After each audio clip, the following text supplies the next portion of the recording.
different MOBAs, like say like okay, I like assassin type characters or I like tanky characters. Like they have a lot of options. There's over 120 characters in League of Legends to choose from, so there's probably something that fits Hmm. your play style.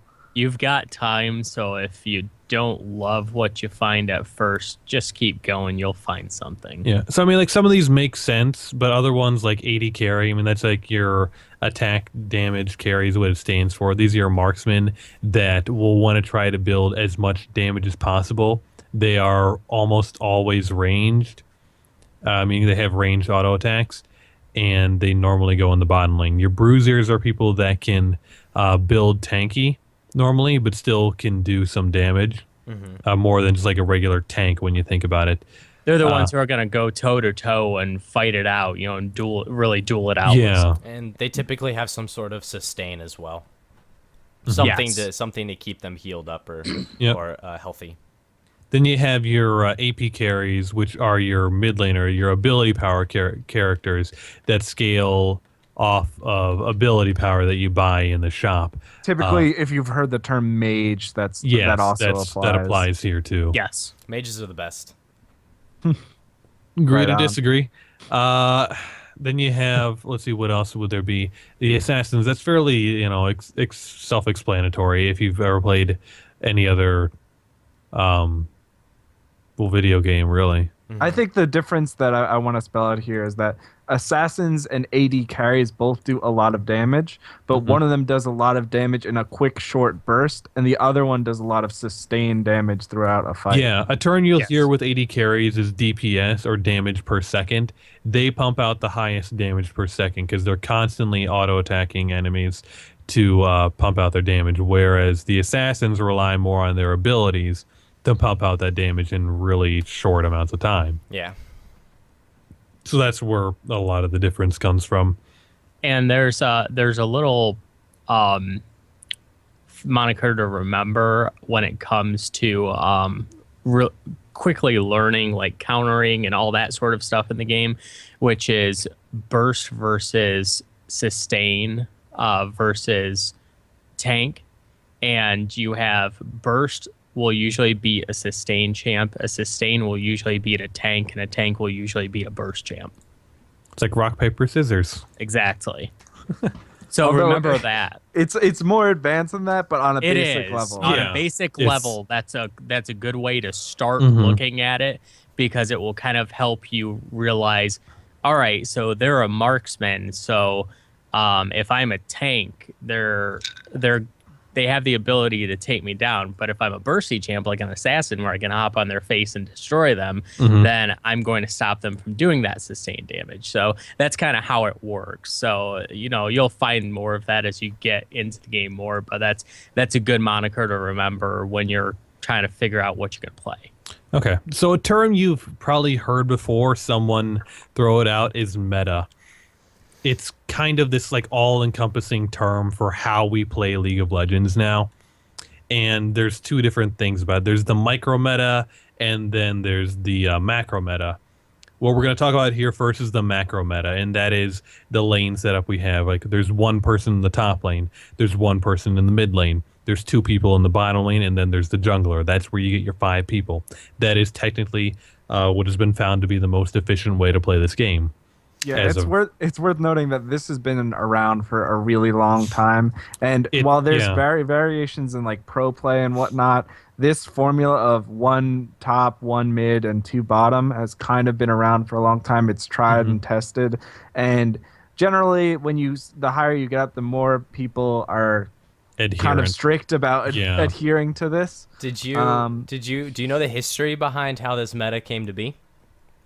I feel like I know some of it, but I don't want to Like fill up back in, this like, entire the show end of going through like season how 1. it came here. No. Like, there's like- actually there was a guy who on Reddit posted how he found to be the most effective way mathematically to play the game. He did the math and he found that ADCs require the most attention in the early game and require someone to babysit them. So he designated his thing saying this is like the support class, and these are the support classes that are good at doing protecting the ADC. And they're like, but dragon is really important. The person that does the most damage to the dragon should be closest to that lane. So they put the two in the bot lane, and then they're like, the mid lane requires an immense amount of he said the people that roam the most. No, the champions that roam a lot.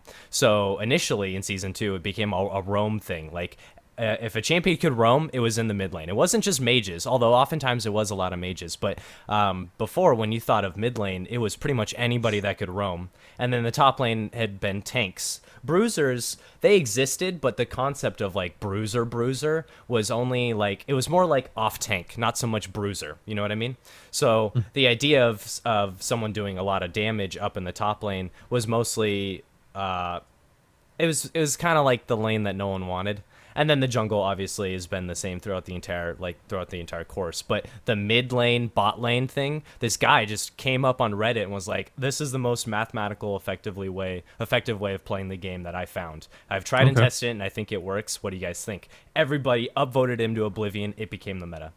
I think we should spell out two things, because you just ran through a whole bunch really quickly. Yeah, let's talk about just go through the lanes here. So yeah, I think the lane, two things we should hit on, Haber, is one, why do we send 2 people bottom and only 1 top? And then also, why do you have an ADC and a support in a dual lane and not a different set of roles? I think those are the things that people get most confused about when they first start playing the game. Yeah. So we touched on it earlier when, as Duration was saying, the AD carry goes with the support.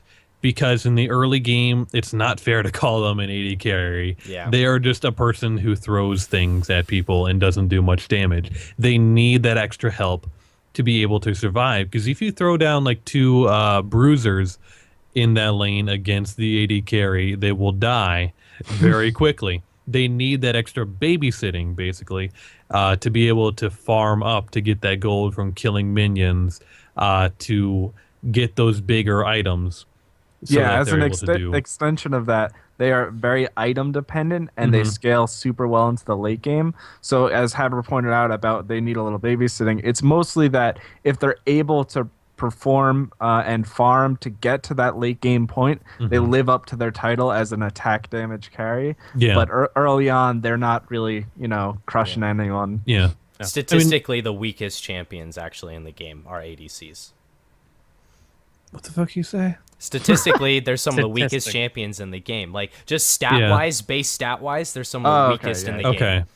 I thought you were... Sorry, not like... Anyways, let's talk about mid laners now. So, mid laners, too, can be kind of weak in the early game because they need levels as well as items. So why doesn't the support go with them? It's because they need that experience. And the thing you have to realize is that when you have 2 people in a lane, you are sharing that experience. That's why they have the mid laner go to the mid lane. Wow, I keep saying this stuff like I already don't have to explain it, but like the AP mages, I should say, that go to the mid lane, they scale well because when they level up, they get more damage from their abilities. Yeah, they also generally have some way of getting out of trouble, which is a clear, that's one of the describing factors that's been around for mid laners. Is the mid lane is one of the most dangerous lanes to be in because you potentially have 8 different ways that you can get killed from. You have the lanes, you have the rivers, and then you have each lane on the side of the river. So there's a lot of places for you to get screwed over from or caught from. So some sort of escape or way to get out of a situation is also generally mandatory on mid laners. It's a short lane, and generally, as Haber mentioned, the scaling with levels is important because by being in the center of the map, you have the advantage to take these power spikes that we will probably end up talking about more from getting levels. And translate that into actually, making an impact on the rest of the map by being right in the center. Yeah, mid lane has definitely some of the most control of the game next to jungle, just because they have the ability to be everywhere. Nice. Okay, so then the top lane, this is sort of the misfit. They're Pone described it a long time ago as an island, and I've always kind of stuck to that. Totally ideology. It is. But it's they just kind of got stuck up there because there's nothing really useful there early game.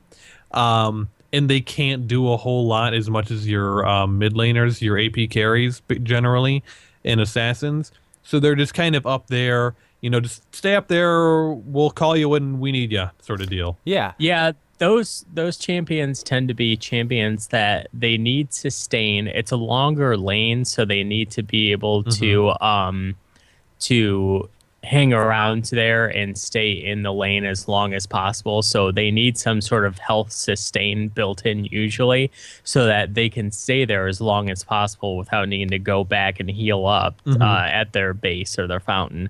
And also they are the ones that they tend to scale decently well, both with items and with levels. Yeah, like top lane has historically been just there's been a lot of different things that have been in top lane. There's been people that do a lot of damage. There's been people that do nothing but soak up damage. Yeah.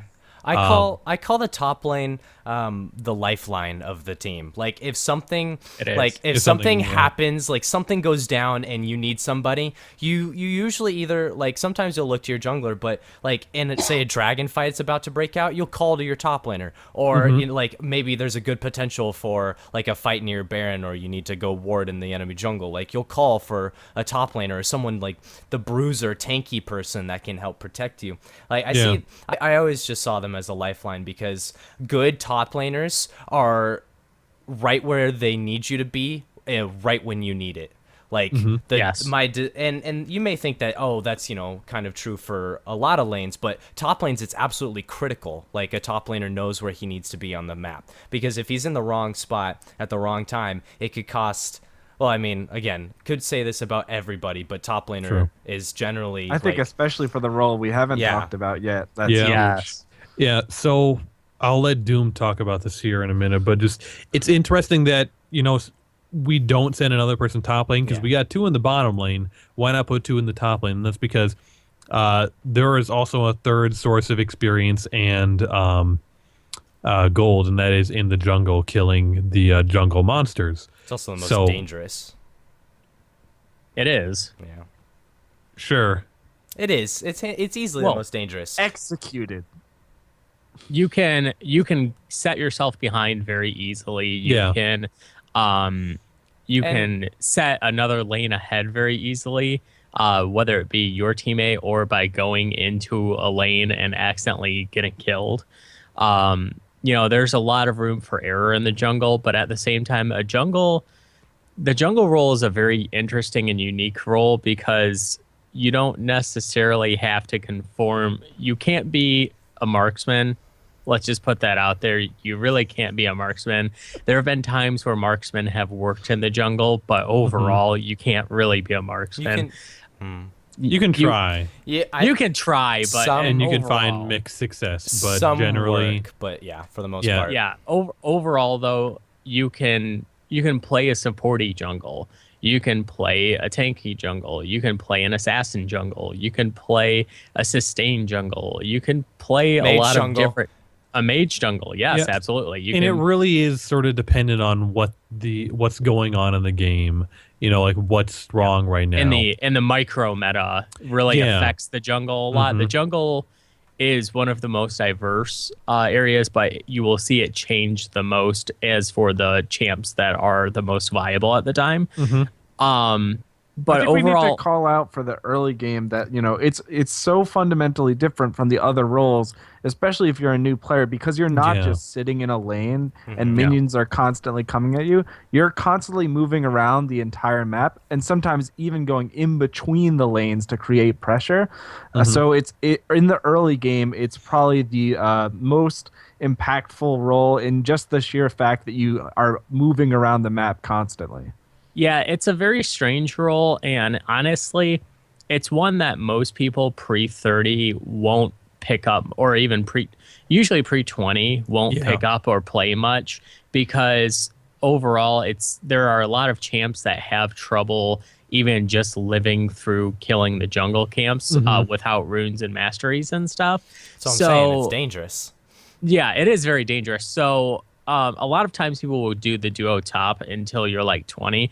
But honestly, I really recommend as soon as you're able to pick up a jungler and hop in the jungle, because the great things it teaches you are the layout of the map, overall map awareness, and all the different types of champs that, because the champ range in it is so diverse and the way you can build is so diverse and the play styles. So I really recommend everyone jumping in the jungle as soon as possible, because it can teach you a lot of really good habits. Math awareness is a big one. It also teach you to respect your jungler. Like, it's something that we talked about early, is respecting your teammates, but junglers have it some of the hardest, because if a lane starts to get behind, it's usually the jungler who they're going to look to get some, leeway or get some help. And if you're not prepared or ready to support your team in that kind of fashion, then you're gonna get a lot of flack, but you're also gonna get your unnecessary and unwanted attention. So it's a tough lane.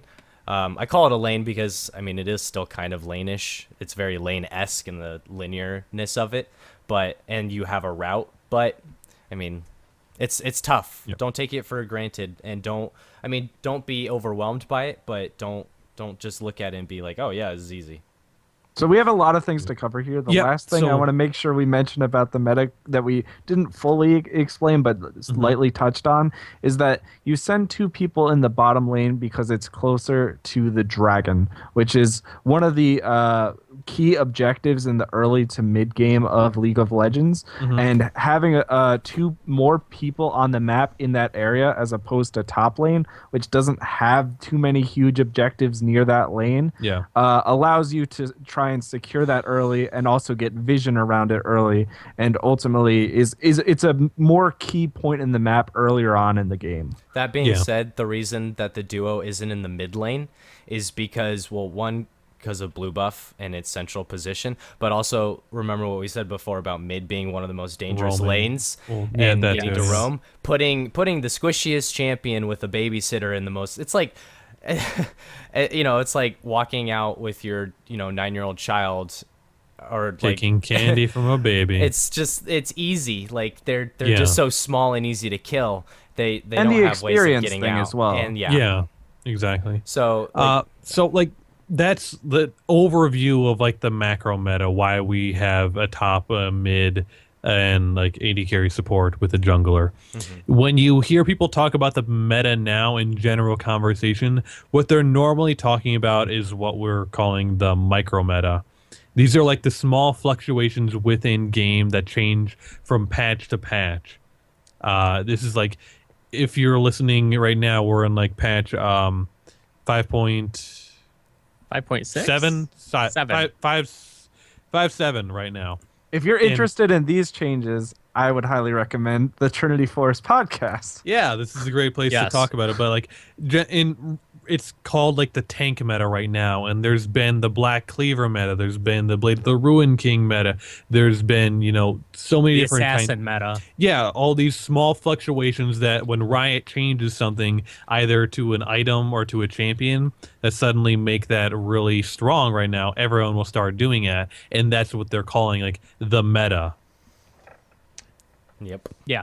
I think we got to keep moving on. We got so much to cover. All right. So I just want to do a quick rundown of like common acronyms that you're hearing. This will be a good thing to come back and refresh yourself on if you don't know. So let's start right up here at the top here. AA is auto attack. ADC stands for attack damage carry. AFK, away from keyboard. Aggro means aggression. You can tell if the person has a yellow outline around them, that means that they're aggressed towards you. Yes.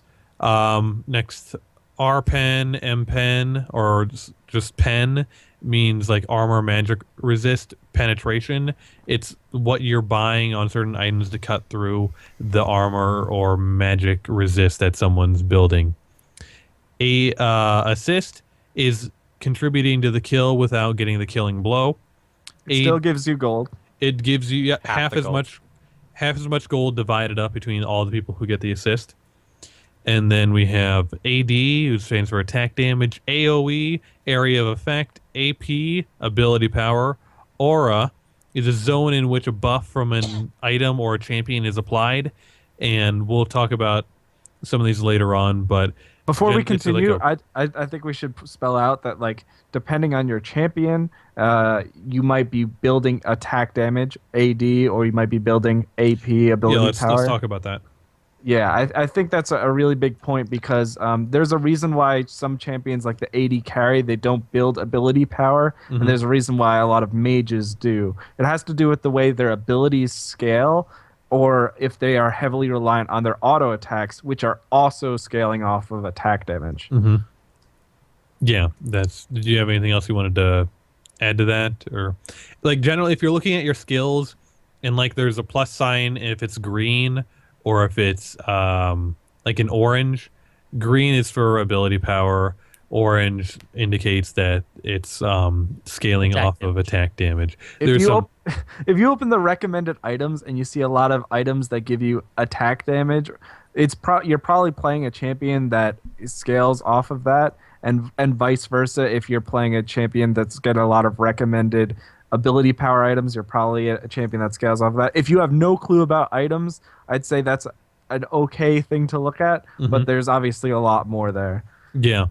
So BF talking about attack damage. BF is called the big fucking sword. That's what it is. Yeah. Wait, you forgot back. B. Well, I was gonna go B. back. I was gonna go back to that. Oh, snap. shit. Okay, yeah, B. If someone tells you B, they're gonna go B. It means they're going back. They're pressing the blue pill. They're pressing the B key. They're A recall. to go to back base. to the base, heal up, and buy items. So if you see someone typing in chat B, they're saying either they're going back or you should go back. Bait, that's when obviously you're baiting someone in. It's hard to describe this without using the actual term. Okay, let's put it this way. Lure. You're standing out, Honeypot. and yeah, you look like you're right for the killing. It doesn't look like you have any teammates or help around you. Hey, come kill me, you know. So they come in at you, and then there's your teammates hiding in the fog of war, which we'll talk about in a second. It's a ruse. Yes. So Game. Yeah. It's by it's a design. game. So, yep. Base is your starting platform that allows you to regen and shop. Backdooring is a term when you go away from both your team and the enemy team to take down objectives like towers, inhibitors behind the enemy's back. Typically You force without them to react. typically without a minion wave to help you as well. There's a difference between pushing like a lane Yeah, and but, backdooring like, a lane. Backdooring usually implies that They there's can no be kind minion of wave, grouped together. or it's like yes. coming or behind Yeah, you. you're or like something sneaking like behind enemy lines. They're very to try and sneaky, get an solid objective. snake. that. Yeah. So, next, brush. Oh, this is a big one. This is like the tall grass from Pokemon. This is where stuff hides. Scar, basically. Scarter! Skarner is a Pokemon. Well, Anyways, wait, did you know the thing about Skarner? If he stands still for 10 seconds in a brush, he says Skarner, like a Pokemon. Yes. yeah. Okay. But, okay, so the brushes in League of Legends, once you step into that brush, you are now invisible for all intents and purposes to other people. Yeah, with quotation marks in the air. Because as long as you're the only one that's in the brush, as soon as someone else steps into there, they can see you. It's kind of like having two separate rooms. As soon as if no one can see you through there, unless they have a camera, which is like a ward, or yeah, I'm getting. I shouldn't. That's a bad analogy. If you're sitting in the brush, even if they're right next to you, but you're in the brush and they're not, unless they have a way to see into that brush, which there is limited to certain techniques, like they can't tell that you're there, and you can use that to ambush them by waiting in a bush for somebody to come by. Yep. Yes. That's a good explanation. So, blue, that is The best called buff. the It's the called blue best buff. It's from the golem. It's and it's got this big rotating golem. blue buff. Yeah, it gives you mana regen. We don't. We can just talk And about. cooldown cooldown reduction. Yeah, but it's very important to mid laners. It's a buff. And yeah, it's a buff. Build just means the items that you buy in game. BOTRK or BORK is Blade of the Ruin King. Also called Sometimes Bork. called Bork. Bork, yeah. Bork. Care means like More be Bork? careful. Enemies may be around. CC, this is a big one. It means crowd Yeah. control. We can take a minute here to talk about that. Everything that makes a champion do something else is called CC. Like, if you make someone do something, you CC'd them by technicality. Like, putting say for Except example, for dying. yeah, say for example you drop like a Ziggs say you throw Satchel? like even a satchel. Even if you don't hit them, you still CC them because you control where they're going. They're not going to go in that zone. That's you're more kinda zoning. getting- So like Yeah, you can that's a force high them level. The Yeah. types of crowd control are things that That's zone control, not Yeah, it's crowd sort of like a It's still debuff crowd control, though, almost. because you I- can make them go places, and that's You're technically getting crowd control. away.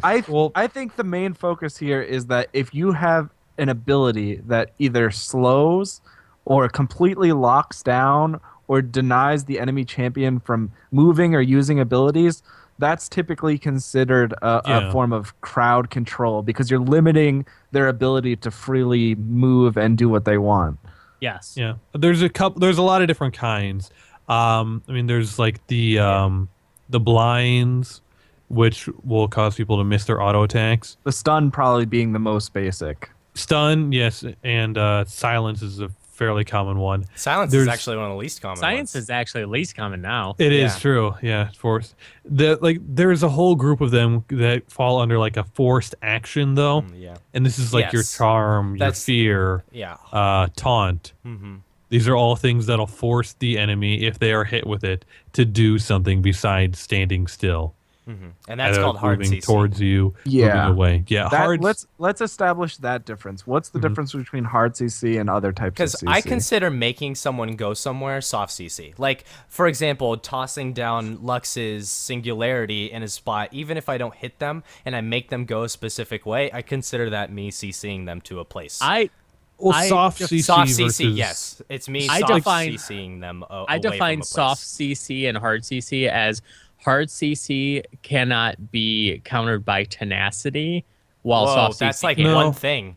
Like The only thing I- that can be countered by when I tenacity think No, of is I don't knockups. think of hard that. CC, I think of people Knock-ups and can't do knockbacks. anything while Yeah, they are being knockbacks. CC'd. Exactly. Yeah. That's Hard where I CC fall. Yeah.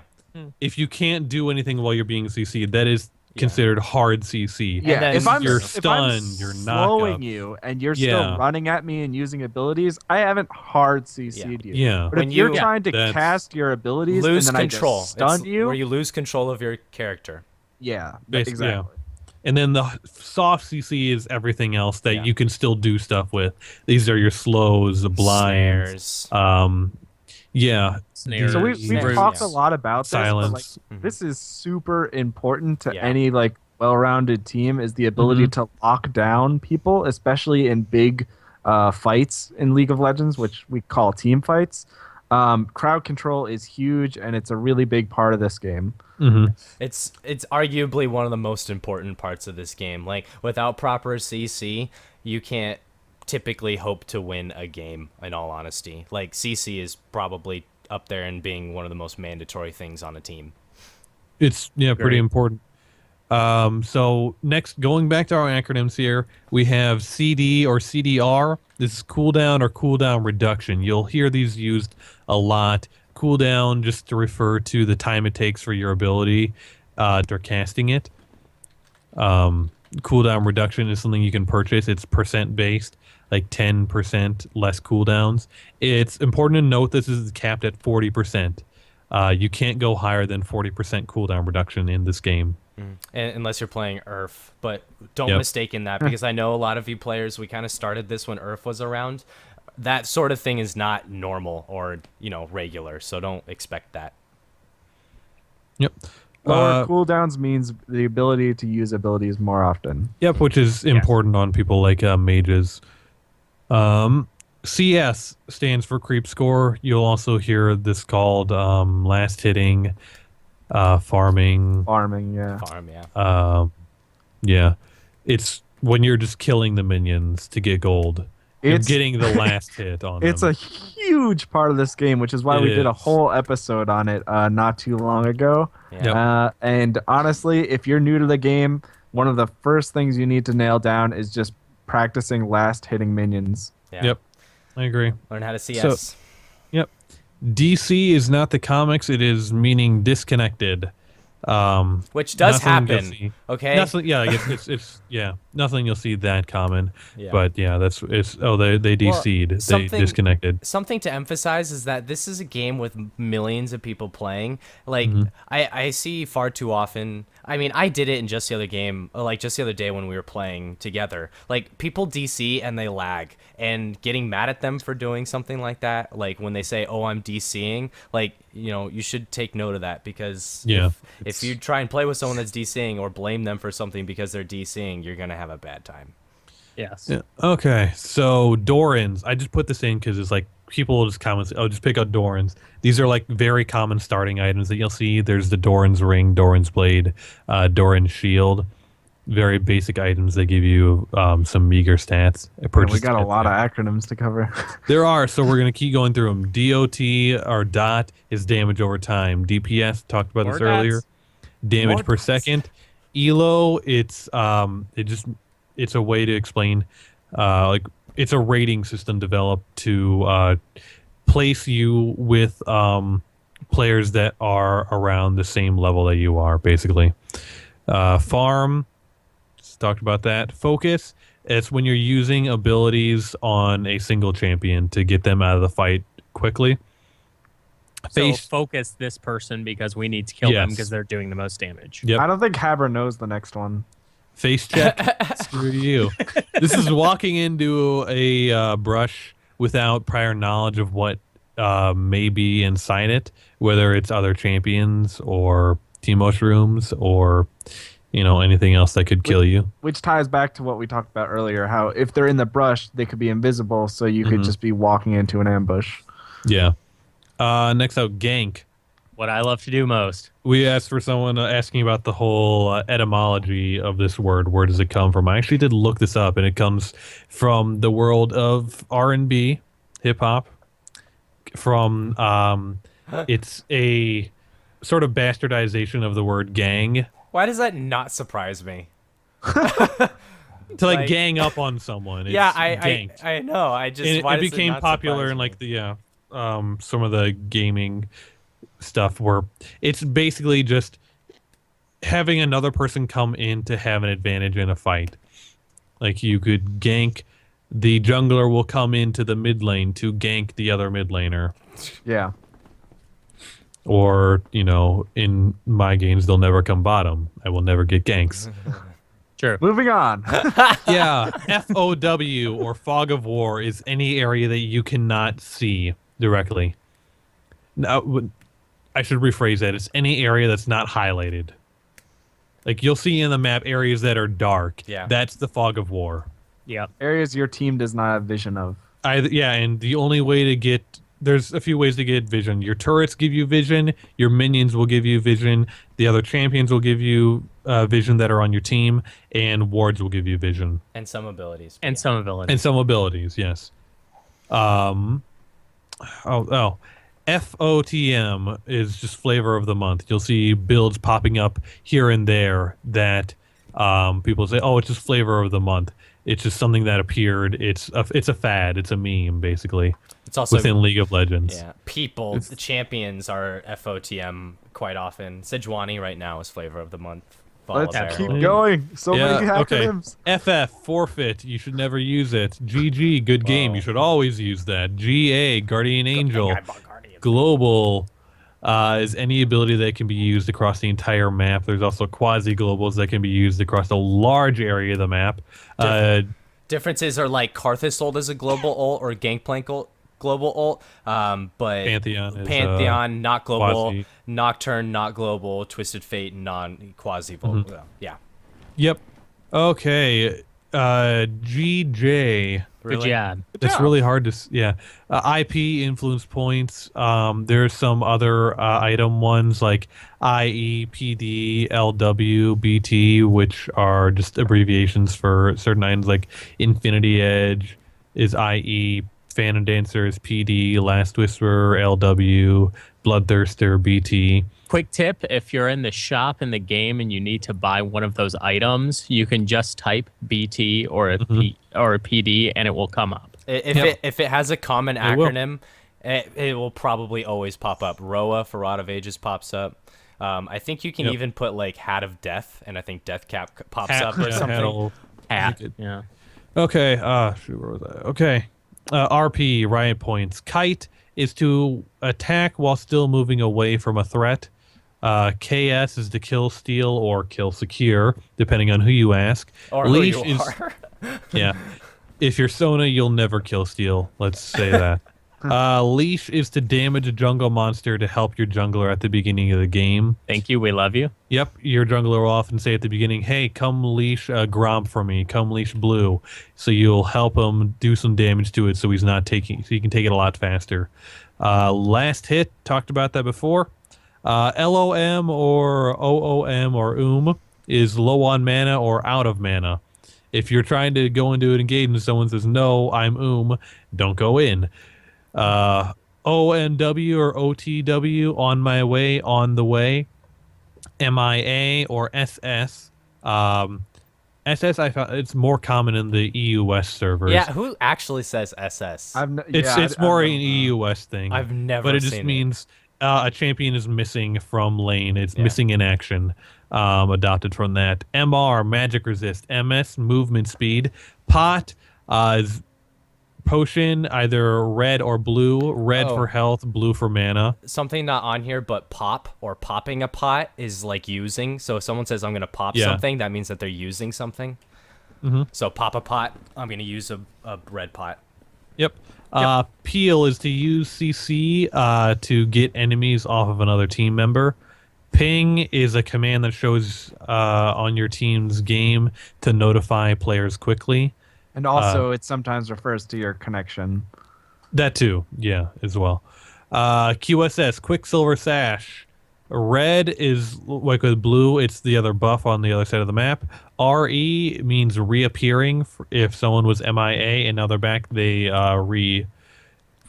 Oh, is that what it's called? I thought it was just meant like re as in like, oh, like recall that last call type of deal. Like just recall I always use it as like rescinding the last order. Like if I ping something, but no, like I use it even further. Like if I ping on the way, then I'll be like, nope, never mind. I'll hit re as in like rescinding that order. I've only seen it for when someone reappears. Gotcha. Well, I think it's actually used for generally rescinding a last order. So like if people use it when they ping on the way or back up or something like that, and then they say re, that means that cancel last order, null last order. We must continue. Yep. Snowball is a state of initial gains compounding on themselves. If you say someone's playing a Snowball champion, it's someone who, as soon as they get a lead, they can make a bigger lead out of that. It's like compounding interest. It's just like it sounds. It's like a snowball rolling down the hill, getting bigger and bigger. Yep. Smurf is someone on a low-level account who is much better than the level that they appear. Team comp or composition is a team strategy based off of the champion selected. TP is a short for teleport. Ult is short for ultimate ability. Wombo combo is using any CC and damage together in a way that incapacitates the enemy team. And on hit is just a way to describe an item that has an effect that applies to your auto attacks. Or certain abilities will apply. Well, that's like abilities that apply on hit effects, like an auto attack. Yeah. This also can be called. I was saying it. I was in the middle of saying it, and you guys interrupted me. Crap. Auto attack modifiers. Yeah, we went through like almost 70 acronyms right there. Yeah, and honestly, a lot of these things we have to hit on a surface level for the purpose of this show, but we can talk in great detail about pretty much any one of these things. So if something caught your interest and you want to learn more about it, let us know and we can talk about it. Type in a chat. We can follow talk about it afterwards. The show tonight. If you want to know the history behind the word leash and why it's called leashing, I could definitely explain that because I know why it's called leashing. But if you're curious.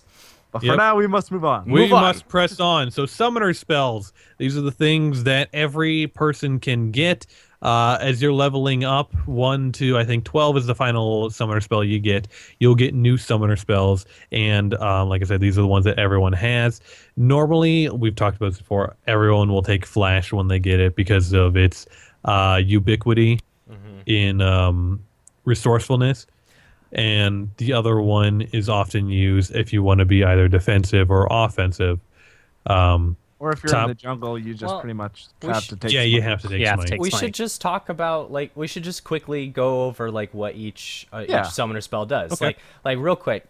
So looking at each spell, Clarity is the first spell. This refunds some of your mana and also refunds some of your nearby ally mana. So if you are a champion that particularly struggles with mana, this could be a good way to mitigate that. A trapped spell. It is generally not. It's that historically good of a spell. not used. Most people will not use it, especially once you get to 30 and you know how to play the game. You won't use it anymore. I'm gonna skip Garrison because that only affects Dominion, and I don't think you'll ever hear either of us talk about Dominion or any of us talk about Dominion. Probably not. Long reason being is that it's filled with bots and it's kind of a pain, but whatever. Anyways, Ghost. Ghost increases your movement speed for 10 seconds. It's kind of like, I mean, it does exactly what it does. It makes you run really, really quick. If you ever, and it helps you stick to targets. And before you have Flash unlocked, it's probably one of the better escapey oriented summoner spells. Yep.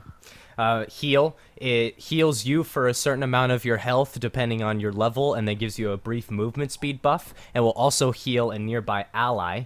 But it's only half of the general heal for your nearby ally. This you're generally going to see on either your ADCs, maybe sometimes in the mid lane, but very rarely. Most often you're going to see this on the AD carry, just because it's really good on them. Yeah, quick note about this. The reason you won't see more than one person taking heal on a team is that heal also has a debuff on it, in which if someone uses it, any further heals, summoner spell heals that are used on that person are reduced by 50%. Yeah, in a 30-second period. It's pretty heavy. So generally one heal. Barrier.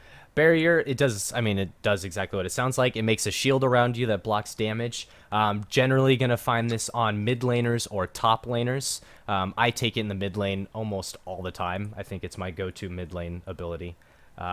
It's good for stopping burst damage. So the difference between barrier and heal, for those of you that are curious, heal gives you a movement speed, but barrier gives you more technical health. Like heal gives you the health, but barrier gives you like a set amount of health that you just kind of get with your shield, and that's more. So like mid laners run this because they deal with a lot of burst, so it's really good against that. So yeah, that's barrier. Exhaust. This is usually your support's go-to spell. It's probably the most complex. Besides Smite. This one, it does exactly kind of what it sounds like. It exhausts an enemy champion. Mind you, only champion. It reduces their movement speed and attack speed by a set amount, and then also reduces their resistances and their damage dealt by a set amount as well for about 2.5 seconds. So really good for supports. Like if you just want to focus and get someone out of a fight completely, you'll exhaust them because especially if they're like an auto attack damage dealing champion like Fiora or the ADCs or someone like that. Or your assassins. Your assassins, you're gonna exhaust them and they won't do any damage and they're easy to kill. So moving on, Cleanse reduces all disabilities and some all debuffs on you and it also reduces the duration of incoming disabilities by a set amount as well. So that's usually pretty good. You're going to see that on some ADCs. Teleport, this is your top lane. It's exactly as it sounds. You teleport to a tower or minion. You can also teleport to certain things like Tibbers or Teemo Mushroom. You can teleport to Jarvan Standard. You can teleport to pretty much anything that a champion creates that sits on the ground that isn't like Jarvan Wall or something like that, or a Nivea Wall. But if it is something like that benefits you, it can be teleported to, generally. Note about teleport: reduced cooldown if you teleport to a turret. If you teleport to a minion or a tower or a ward or something like that, it doesn't reduce the cooldown. Clairvoyance reveals a small area of the map for a few seconds. It's very similar to Blue Trinket. In fact, it is the exact same as Blue Trinket, except Clairvoyance has longer range and a shorter cooldown. You're not going to see this pretty much ever because blue trinket. Flash, pretty much used on everybody. Everyone already knows this, but it teleports your champion a certain set amount. Ignite deals true damage over a set amount of time, scaling with your level. It also applies grievous wounds, which reduces your healing, the target's healing. And it gives you vision on the target. And it gives you vision on the target. Really good. This is your, I want to kill Tryndamere. I want to kill, Mundo. Anybody. I want to kill anybody. I'm going to I want to kill somebody. That's usually what it's used for. And then Smite, this is your, typically your jungler's go-to ability. You use it on monsters, any monster. It could be a minion. It could be a mob from the jungle, or it could be the timid Scuttle. You can use it on it changed a lot over the last few months. It was originally just designed to help you clear camps and secure objectives. Now it's got a bit more of a more dynamic focus on now with certain items it can also be used on champions to do specific things, but generally this is your, I'm going to use this on minions to help kill them faster. Yep. Also, though, it gives you, when you smite certain things, it gives you a unique buff. Yeah. So you'll want to go through the game and learn those. And in order to build jungle items, you have to take smite. Yes. Yep. So just gonna quickly touch on Dragon and Baron. It would be a disservice to only talk a little bit about like what they do, because I think that would put you guys in a worse spot if we only talked a little bit about it. So we're only gonna cover like timers and the buff that they give, because we'll get to those in another one. We're able to talk more fully about them, but we'll start with Dragon. In the current iteration of Dragon, it will give you progressive buffs for how many times you kill it. The first time, it'll give you more damage. The second time you kill it, it'll give you more damage to towers. The third time you kill it, it'll give you bonus movement speed. The fourth time you kill it, it'll give you bonus damage to minions. And the fifth time you kill it, it'll give you double all those other buffs. So that's Dragon. It's on a 6 minute timer, and it spawns at 2 minutes into the game. And it's like we've talked about before. It's on the bottom side of the map, that little hollowed out area. That's where the Dragon is. On the opposite side, that top hollowed out area, that is the Baron. And in Baron's current iteration, it'll promote your minions to deal more damage, soak up more damage. It'll also still give you attack damage ability power, and you'll also be able to do more damage to the turrets. Baron spawns at 20 minutes, and it is, once you kill it, it'll be dead, and it won't respawn for 7 minutes. The buff that you get from Baron lasts 3 minutes, and the fifth dragon, sorry, I'm going to go back to Dragon here. When you get the fifth dragon, that buff lasts for 180 seconds, 3 minutes as well. As a rule of thumb, all buffs last for 3 minutes, and this includes pots and... Except for mid lane, the blue and red buff lasts for 2 minutes. Oh, you're right. Yeah, you're right. So, yeah. I don't know why I thought... Anyways, just going to move on. We'll talk about, like I said, we'll talk about Baron and Dragon in another episode, because there's a lot of stuff to talk about them, and it doesn't work to only talk about them a little bit. Trading is another topic brought up from Twitter. Trading, who wants to talk about that? I love trading. It's really one of my favorite things about this game. The general concept of it is just you want to do more damage to your opponent than they trade back in return, and it happens constantly throughout the laning phase, and it's really something you want to master to outplay your opponent and try and win the lane and get an edge. But it's really an advanced topic that we could go into so much detail about, that I'm just going to say in general, trading is about doing more damage to your opponent than what they do back to you. Yep. So warding, we're going to talk about this a little bit here.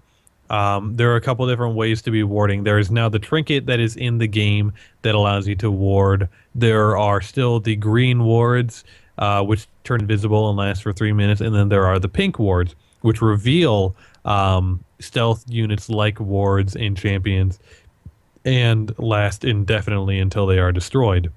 But they can be seen by everyone. Yes, they can be. Those are not invisible.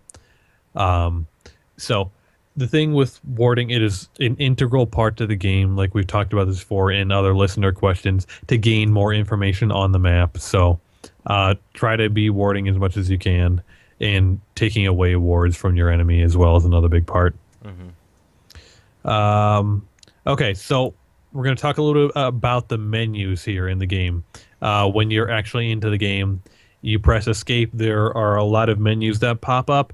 This isn't in the escape menu. This is the shop first. We're going to talk about the shop first. By either pressing, what's the default key? Default key for shop? Is it? It's P, correct? It's P? Yeah. Okay. P for purchase.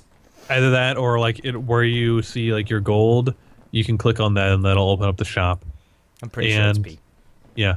This or is if where you you click on the shopkeeper. Yes. And this is where you're going to see all the items that are in the game. There are two different screens, the recommended items and then all items. And if you're not sure what to build, just go to recommended items. It's going to give you a general overview of like probably the most common items that are built on those champions. Yeah. Is cool. Like, think about a year and a half ago, they really overhauled the recommended, and they did a really good job. So, like, before recommended was just kind of like hit or miss, but recommended right now, really solid. They usually do good builds. Completely agreed. I have to give 2 tips real quick about buying items. The first thing is that items are generally ingredients that build into larger items. I didn't realize that when I first started playing this game. Yeah. And I would back with 2,000 gold and say, well, that's not enough for Infinity Edge, and then walk back to lane. Don't do that. Make sure you buy pieces of items that you later build into the big items. Yeah.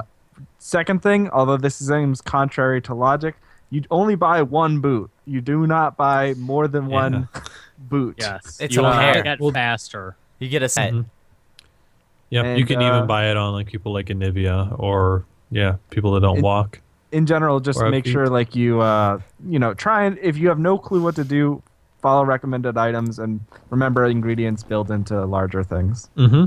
So another good thing that there is in the item shop is list mode versus grid mode. If you're in the list mode, it'll give you a brief description of the item if you're not sure what it does. Grid mode is just a picture of the item, so it makes everything a little bit more compact. That's probably all I wanted to say about that.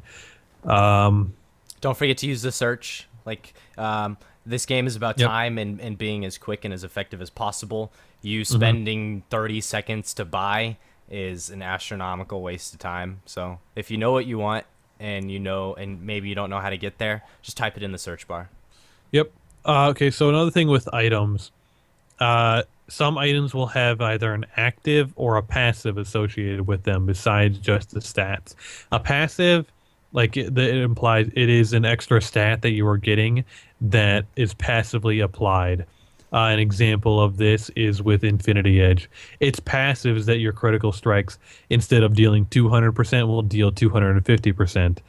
Some other passives, Phantom Dancer, its passive is it allows you to move through minions. It's considered passive because you don't have to do anything to take advantage of the extra bonus. And versus inactive. Yeah. Yes. Well, and I was gonna say also take note to the word unique. There's a special note with the term unique, and this is why you can't build multiple boots. Is a unique passive means that the passive is only applied once, so you can't have the same item and get the benefit twice. Building 2 IEs, and you can't have 2 like. How does that work? It doesn't take both passives. Build so. Six Another example, or like multiple catalysts where you get like bonus regens or something like that. Like it doesn't work like that. Riot was smart enough to know that we'd abuse that, so they made those unique. Active items are items that you have to actually press to get the ability to go off. So like there are ones like Blade of the Ruin King. If you click on that item or the item key that it's on, it'll do an extra effect, but you need to be the one that activates it. Yeah, these are usually really impactful abilities on a lot of them for instance, one of them, Zonya's Hourglass, actually just makes you flat out invulnerable for a short period of time. And things like that, when used at the right time, can be a huge game changer in a fight. And it's something that is not easy when you're a new player of the game to remember to use. It's really hard. But they're really good when you get a handle on them. Yep. So just something to keep in mind here. Going into the actual options menu, there are a couple things that you can change. One that we all recommend that you turn on is timestamps. Absolutely. 100. If you don't have, like, timestamps should be made. I don't even know why it's not default. Like, that should be already implemented as a default timestamp. Yep, but what timestamps do, it'll put a time indicator of when things are happening in the game that happen in the chat box. Like, so when it says an enemy has been slain, it'll say at a certain time, or you slaying the dragon, and it'll tell you what time. It's a really important for doing timers and keeping track of, okay, we got the dragon at 12 minutes and 20 seconds. It's going to respawn then at 18 minutes and 20 seconds. Yeah. So there's that. Also, when you're talking about getting your skills set up, there are, in like the hotkey setup, there are ways that you can change whether you're using your abilities regularly or with SmartCast. The difference being with SmartCast that you just press the ability once and it will go off, versus pressing the ability then clicking the mouse to have the ability go off. So I have a question. Who recommends SmartCasting and who doesn't?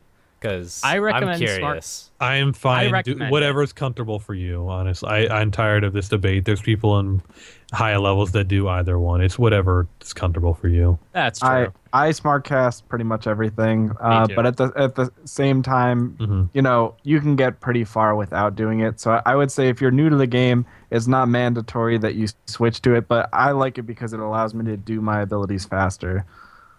Yeah, once you get to know a champion, definitely consider smart casting, because it just helps you get those abilities out faster, especially champs that you want to kind of rapid fire shoot off abilities like Rise and stuff.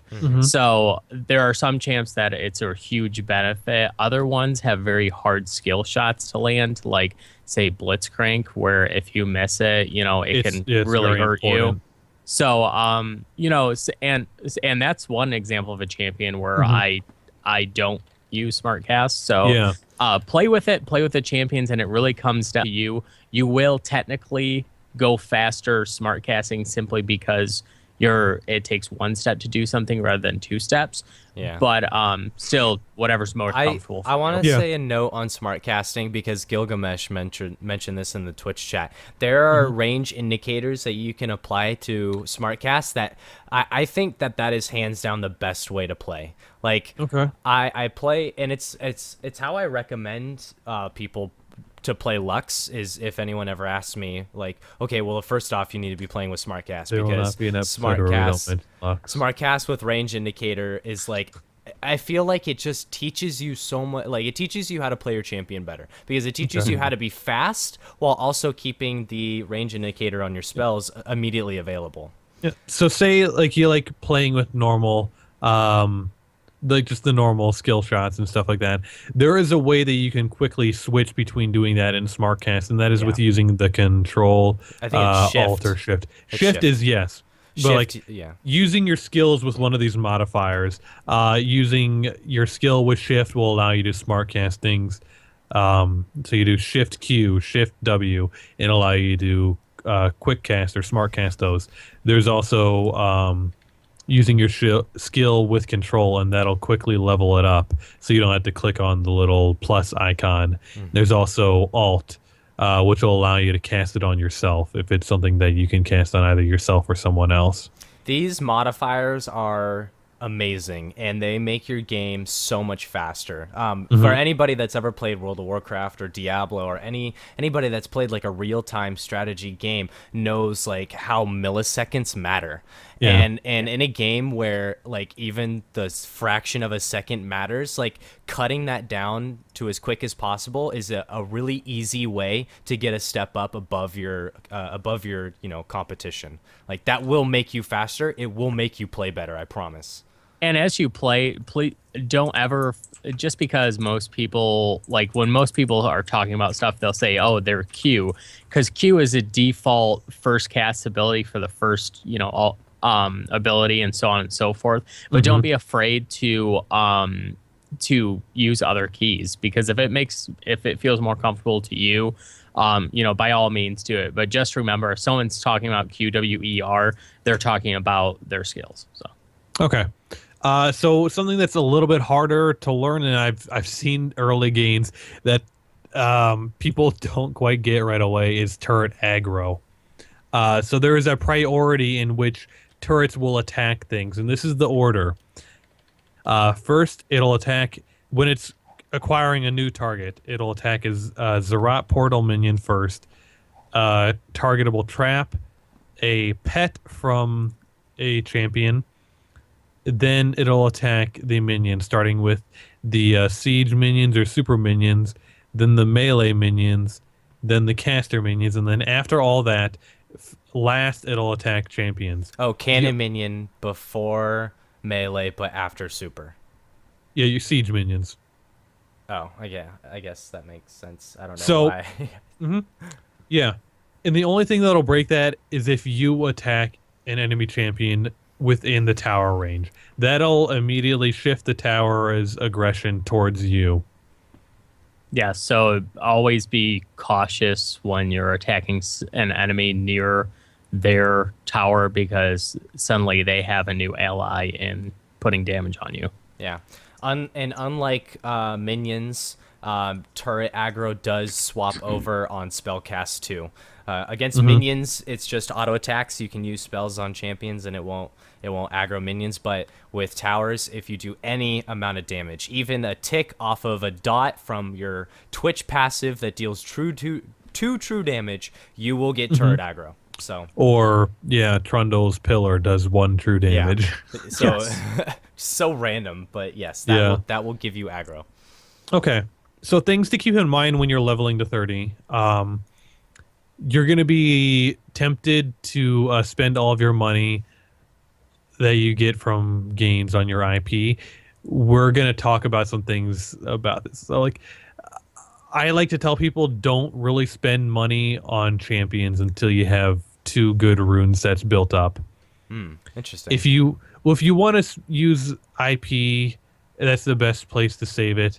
You can play the free week rotation champions, and then you can buy champions that you like with RP.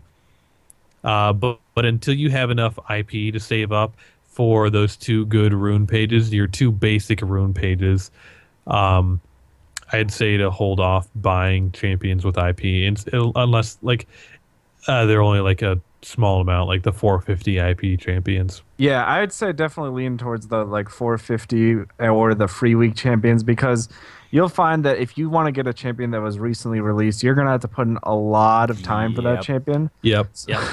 So unless you're really passionate about getting that champion, I would say try and hold off at least until you have enough IP saved up for tier 3 runes that you get at level 20. Yeah. I think I agree. Champions, there's a lot of champions in this game, and I'm going to tell you right now that the first champion that you play is not going to be your main. In fact, I almost guarantee it.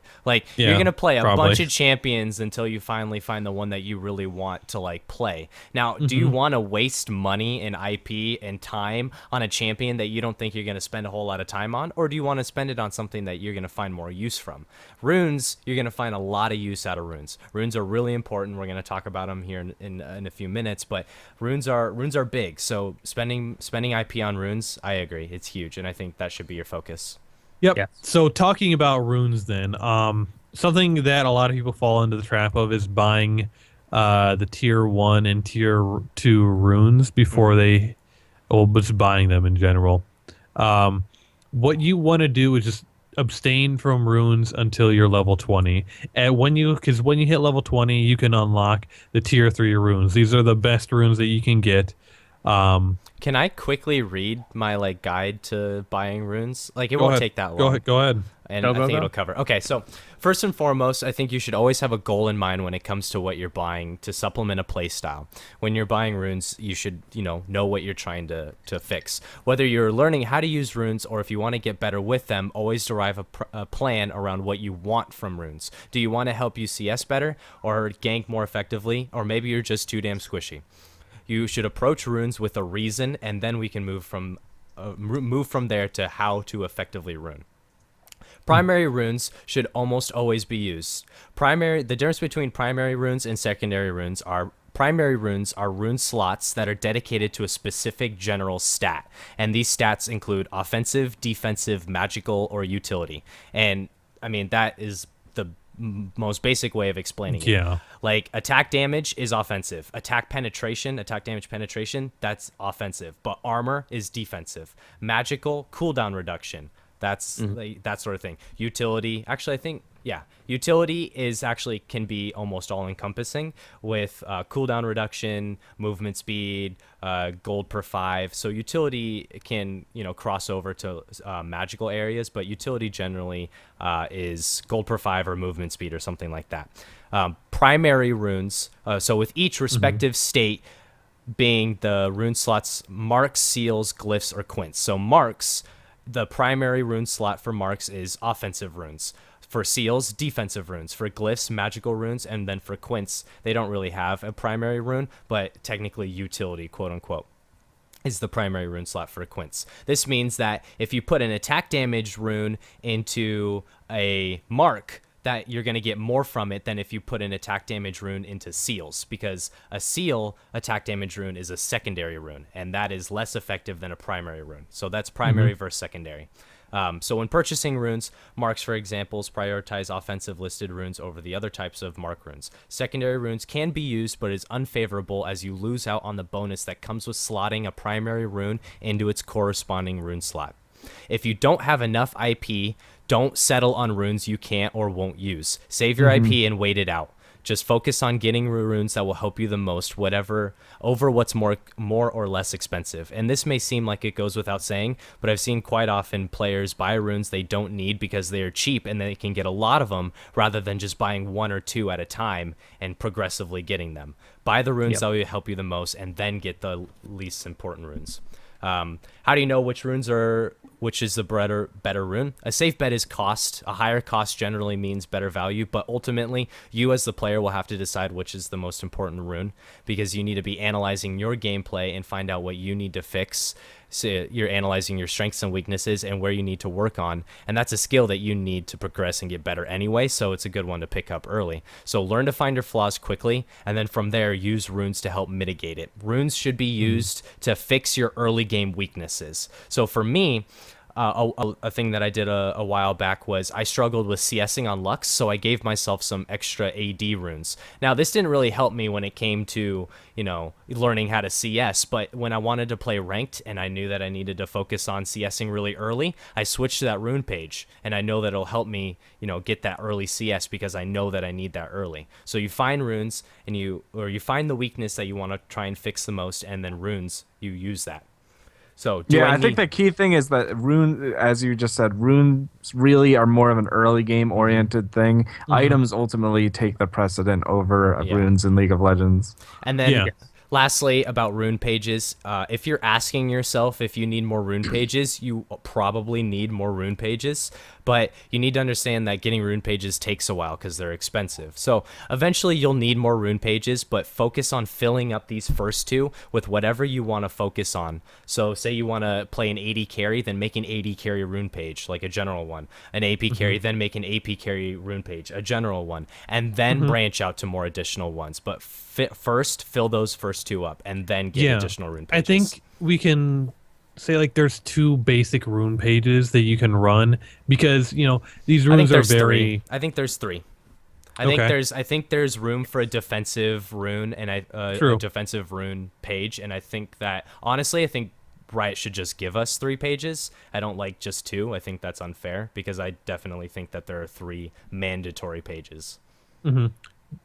I think if you only are working with the two, though, going Yeah. with an AD oriented page and an AP oriented page is a good way to go. Yeah. So like the general thing for AD is to have your reds or your marks be attack damage, your yellows to be armor, and your blues to be magic resist, and then your quints. You can change these out, but generally I'd start with the attack damage quints as well. Or I also attack speed quints are really useful too because Depending on what they're- you're yeah, playing. they're just really if you only have strong. one, I'd probably just go with AD because some Yeah. champions aren't that reliant on attack that's- speed compared that's to definitely others. true. Yeah, Yeah. that's true. I agree. And then a general AP page. You're going to be finding. I like to run hybrid penetration marks, but for newer players, I recommend magic penetration marks. Then you're going to run. I'll just say flat armor seals. Although later down the line, if you're looking for an alternative, 5 scaling armor is really good too because there's not a whole lot of armor or AD damage coming out of the mid lane.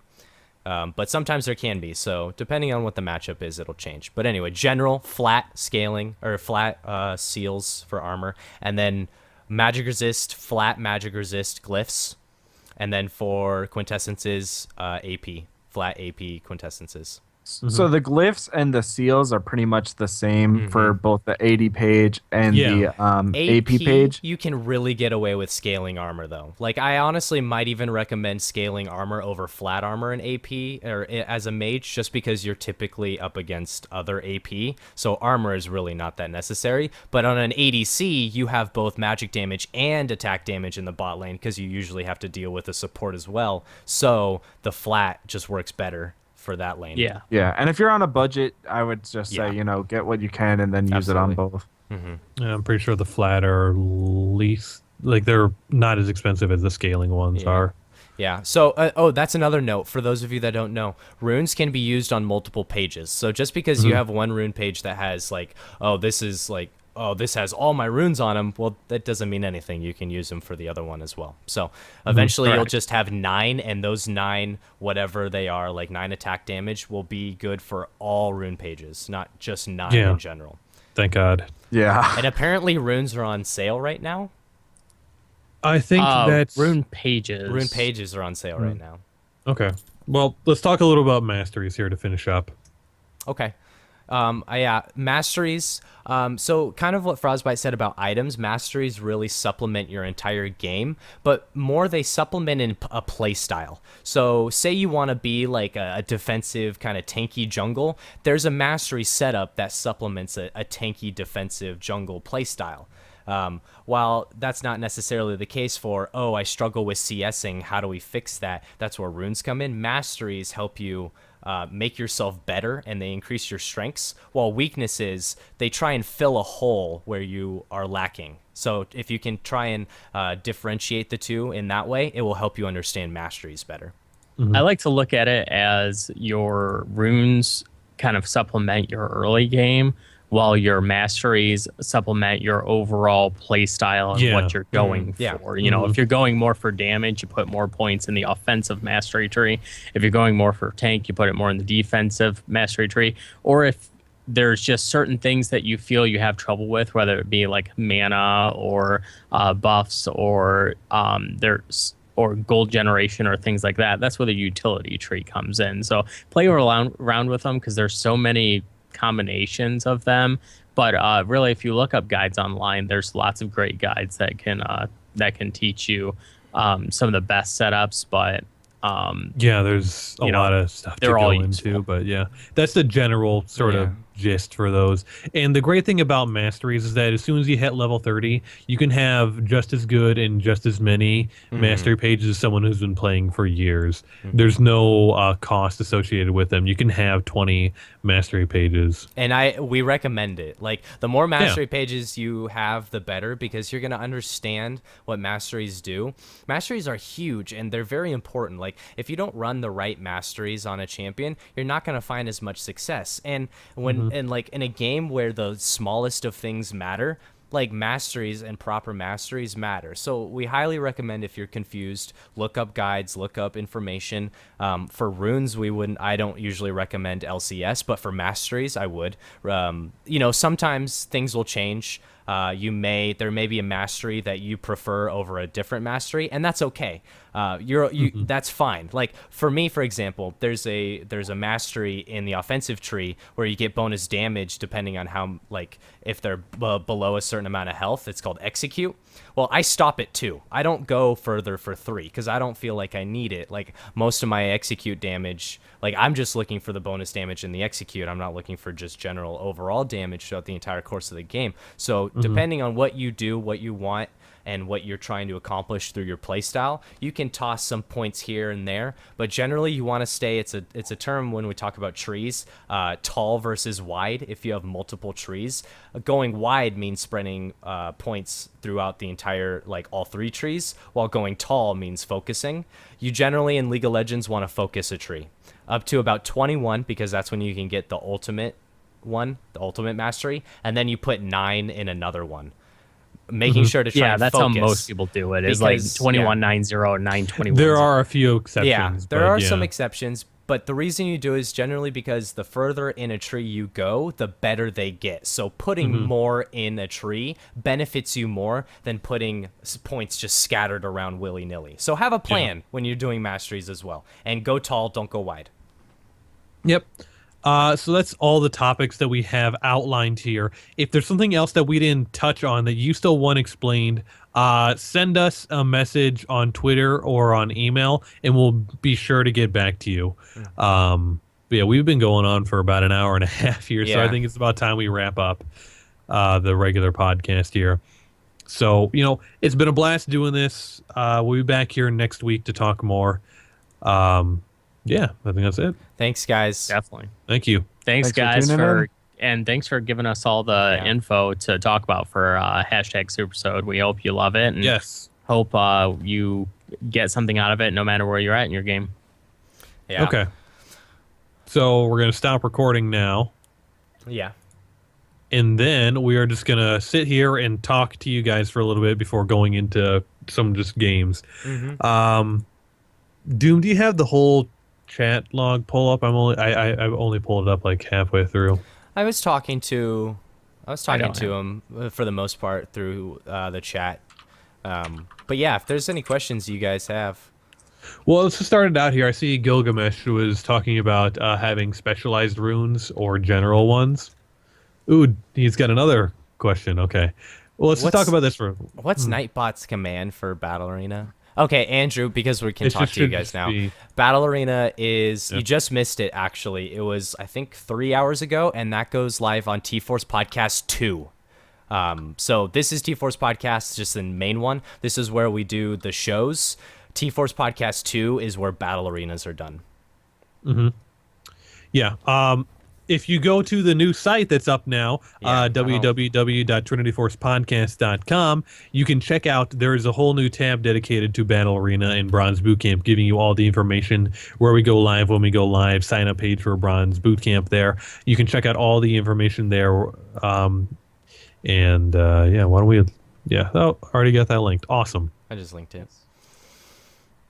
So there's that. So back to the runes. What? Oh my goodness. I want to see this question. Yeah, I'm curious now. What question? Gilgamesh has a question. Said he had a question. But I think, like, we talked about this earlier, like, I think it's good to have just, like, general runes and then specialized. Obviously, if you like to play a role, you'll have more than just one page dedicated to an AD carry. I have like 5 or 6 pages dedicated to that. Yeah, and then it's funny. Oh, go ahead, Fraz. I was gonna say that, like, probably the role that feels the biggest impact from runes and masteries is the jungle. Oh, absolutely. Because your early clear is so tremendously affected by it. I think in other roles it's not as huge, but in the jungle, I think your setup really does probably make the biggest impact. It really does. I don't think you should even go into the jungle without runes. That's Like, not I true honestly as much think- anymore. That's changed a lot See, from I past think it is. seasons where I you think just it's could more not do true it. now. No, it's not. The It's just they jungle's have the way supplemented harder. item with the machete. It's There- a lot better. That's not. It's not impacted as much. So like before, like in season 3, you didn't have attack speed rooms. There was like no way you could do jungle. I see jungle. I see newer players struggle in jungle more than I see Execute. them anywhere else. Executed for days. Yeah, but it's not as Oh, much yeah. as Don't it is now. gank. There's really only a few junglers that work without runes and masteries, to be completely honest. Some of them would be like Warwick is one of the few that you can do without runes and limited masteries. But Yeah. outside of that, I mean, your champ pool for the jungle is very small without runes, and once you get runes, it becomes much larger. Because I completely agree. Like, I have a rune page for. I play quite a few junglers, and I have a rune page for a specific rune page for almost every jungler I play. But there's really three main ones I go by in the jungle, which are. For my attack damage junglers, it's attack damage marks, armor, seals, magic resist, and cooldown reduction glyphs, and then attack speed quints. And then for that's like, and I would use that on like Vi, on Trundle, on really any attack damage kind of bruiser, brawler, jungler. Then you have on tanks, I usually go attack speed reds, armor yellows, cooldown reduction and MR blues, and then movement speed quints, because a lot of your tanky junglers have trouble, with movement speed early on. Maokai, Nautilus, stuff like that. So I really like the extra move speed on them. And then for AP junglers, I will usually go hybrid pen marks. So I get the magic damage, but then I get the armor penetration, so my attacks hit a little bit harder. Armor yellows, you have to have armor yellows in the jungle. That's basically a requirement. Cooldown reduction and scaling AP glyphs, and then AP quints. So those are for more damagey AP junglers like Diana or Vi, or not Vi, Diana or Elise, Amumu, Zac, stuff like that. So there's a lot of ways you can go, but those are like the 3 pages I really run in the jungle, and I think that will cover almost every jungler you play. Okay. But All right, let's Yeah. talk about these questions that we got in the chat. Yeah. We'll just keep going with the rune stuff with Gilgamesh here. We'll come back to Andrew's stuff. He's taught so I very much value knowing a lot about the schemes that I play. To the point that I often spend more time researching, number crunching than playing. That being said, I'm not a fan of looking up a guide for something that, like runes and masteries, being told to copy a page exactly doesn't sit well with me. It doesn't help me to learn. Do you have any advice about helping me to learn things like a rune and masteries and build?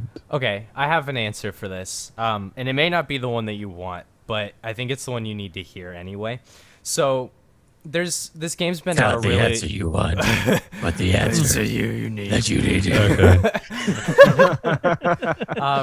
A lot of people are playing this game. A lot of people have played this game. A lot of people that are better than me, or the 3 guys that are joined with me, are playing this game, and they give guides on these games. They know more, and I think the easiest way to learn is by respecting the people that know more and looking at what they do and seeing what And works. asking why. and understanding why it works. Now, I can understand the desire to look at a page and not want to do it. I'm the same way when it comes to math. I'm an electrical engineer major. Someone can say, here's a theorem or a function, and I'll be like, okay, that's awesome. Why is it like that? I understand that desire to know why something is that way, but getting information on like what to build you can also acquire the why with it. Like if you ever have any question as to why someone is building something, or why this is happening, you're always welcome to ask. But honestly, my best advice for you to learn how to like do runes, masteries, and builds is to look at people that are better and copy them, because they do it for a reason. And once you understand, like once you see how it works in action, and then maybe you like ask the questions as to why it works, you'll understand, and you'll get the information you want, and you might hit your pride or dignity in a way that you might not feel comfortable with, but it is the most effective way. Yeah, and I think it's good. Like, there's obviously, like, runes are more about, like, the specific champion. If you can look and say, okay, why exactly is it that I want hybrid penetration on this mage? Or, like, so I've seen it on, like, Lulu in the bottom lane, too. You do it. Oriana. Yeah, magic, like, it's hybrid because they get penetration they awesome. have ranged auto attacks, and they're able to get a good amount of benefit from their auto attacks that way in their skills from the magic penetration. There's a lot of examples. There's also, like, you can take the base stuff that you're getting and then look at situational stuff on top of that. And that's where some stuff like the lifesteal quints and cooldown reduction, those not as commonly seen runes come into play. So, I think the thing that Asduration was hitting on, which I think is a key point, is that there's a lot of people that have done a ton of experience with the game that kind of figured out what's pretty optimal on a champion, but there's also room for variation in that. It's the same thing with the meta. Yeah, so there's a reason why it works. If I'm playing a mid laner and I'm up against another AP mid laner, depending on the matchup and how I understand it, I might slightly alter it. Like if I'm up against the LeBlanc, I might want some extra MR in my rune page, or if I'm up against a low pressure mage, I might be like, well, I could just get scaling AP or something because I feel like I'm not going to be that threatened early on. And that's like a subtle variation on an existing kind of developed as a result of how I understand the game. But if you're not sure where to begin, especially when it comes to like things like masteries on a champion you've never played, like it's a good reference point to look at what a pro is doing, or look at what other experienced players have done on that champion and say, okay, he's doing this. Why is he doing it? Then maybe try it for yourself and say, okay, I think I see where they're going here. And then if you need to change it slightly for your play style, that's one thing. But I think they're a good starting point. Yeah. There's a note to be made about the mathematical advantage of following whatever is proven to be the best. Now, if we just ignore what the pros are doing, these people that get paid to play this game in a professional way, on like a level that you and I can't even understand. Like I met some of the pro players and I see how stressed out they are. Like I don't ever want to be that. They don't ask for this sort of attention, or they don't want, like, it's a job, and I mean they enjoy it, of course, but like they do this for a living. This is their job. So they must have the right answers for some reason, and if we ignore that, then we're putting ourselves at a disadvantage. Agreed. So it's also something you really don't. Runes and masteries are things people get really tripped up on a lot, and it's not it's not that a huge part of the game. Like I mentioned, it's big in the jungle for clears, but like it really is only impactful in very specific scenarios. If you're a better player, even if you don't have the right rune set up, you can still outplay opponents. When the higher, go ahead, Doom. Sorry, the higher level understanding that you get of the game is where that's gonna matter more. You'll see you'll see pros sit there, and if you watch like a pro's stream, they'll sit there and go, man, well, I'm versus this, so I should put 3 points here and 1 point here, and I should change these runes to this, and blah blah blah. It's about maximization. They play it so much, they feel that difference. You probably don't play 100 games a week like these guys do, so you're probably not gonna feel that difference. But overall, you will feel the difference between like a 21.9.0 page versus a 9.21.0 page. Yeah, you definitely will feel that difference. So by using them and trying them out and playing with them, that's where you start. Use guides like that, not as a you have to do this every time, but use it as a baseline. Use it as a learning tool to say, you know, all right, this is where I start. And then as you play with it, go, you know what? I feel like with Maokai, for example, a lot of people recommend 921-0 on him. I play him a lot in the jungle. I've actually found that I like to take all the 9 points out of the offensive mastery tree, and I like to go more utility with him. I like going more tanking utility. 21-9 or something, or 21-09. 0, all 30, points, 0. all Or 30-0-0, just like no, yeah. I actually have a weird page for him. I go 0, 16, 14, but I found because I play him a lot, he's probably my best and most played jungler. I have a 27-3 Lux, so that's okay. Yeah, that's what works for me, because I feel that difference between doing that page versus other pages. And so the more you play champion, you'll probably have set pages for certain champions that you play a lot, but then others, a lot of times you'll okay, I'm going to go with my AD jungler page because that works for most of my AD junglers. So. I think you hit the nail on the head, and I think what you're basically trying to say is the better you get at the game, the more effective you'll use runes and masteries, so you'll find more success with diverse sets of runes and masteries. Yep. So I want to go back to Andrew's question here. Still on the subject of runes, but is there a rune setup that helps against poke in the early game? For example, if you're against a Sona or a Karma. Yeah. That's why you get those magic resist glyphs. Yeah, like even if those are your standard, like there are other runes like technically health regeneration yellows movement will speed give you more movement speed. I can give an example. If I'm playing AD carry, like if I'm playing a very attack speed oriented one like Vayne, I typically try and go with attack speed Quince.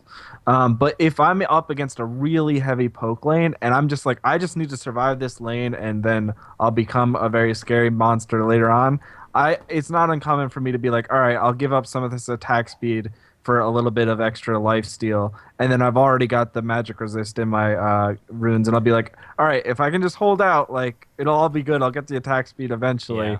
But if getting poked out of lane is worse. Yeah, I think like what I was getting to is there are runes that change that, but I think what you should look at is how you're playing in lane. Definitely.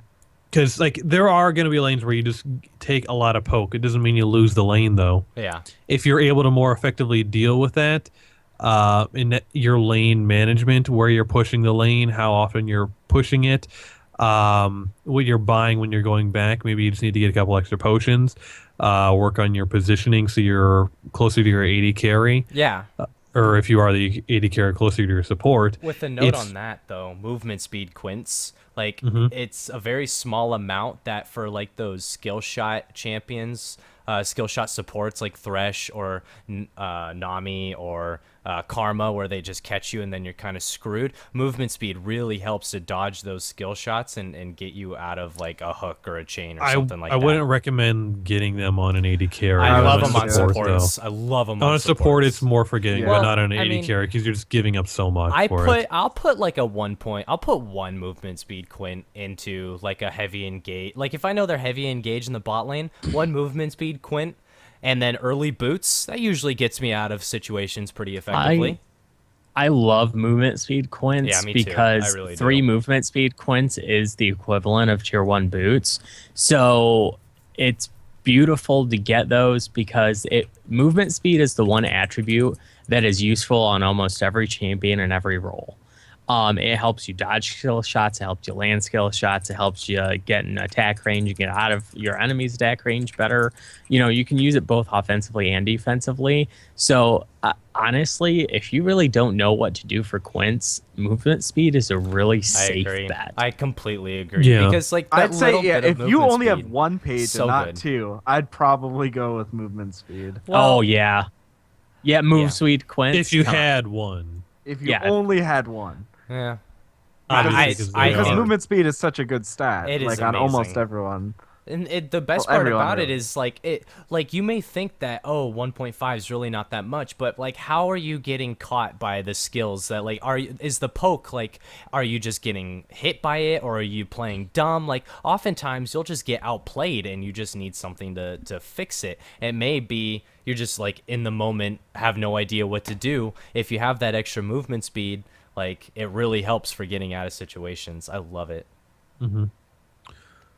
Yeah. Okay. Yeah, Gilgamesh probably just send that question Yeah. to us That's on an email. So, if you guys, if you have more questions to us that we're not getting to right now, please send us an email or reach us at Twitter. We'll make sure to get to it here. Yeah, we're just gonna take a few minutes here, get set up, and we'll be doing some games here. So go ahead, jump on LOL, and get into the T Force chat room. We'll be getting a game set up right now. Yeah, and I can stream this if it's wanted, if people want Heck yeah. to. So I will All get right, that sure. set up. So yeah, we'll make a lobby and we'll meet back in a few minutes. I'm gonna take a quick break. I gotta bio real quick and grab some water. Okay, sure. All right, guys. So I'm gonna cut the stream just for now. For those of you wanting to play, we'll make a game. We'll be playing within the next few minutes. But yeah, see you guys in a bit. Yep.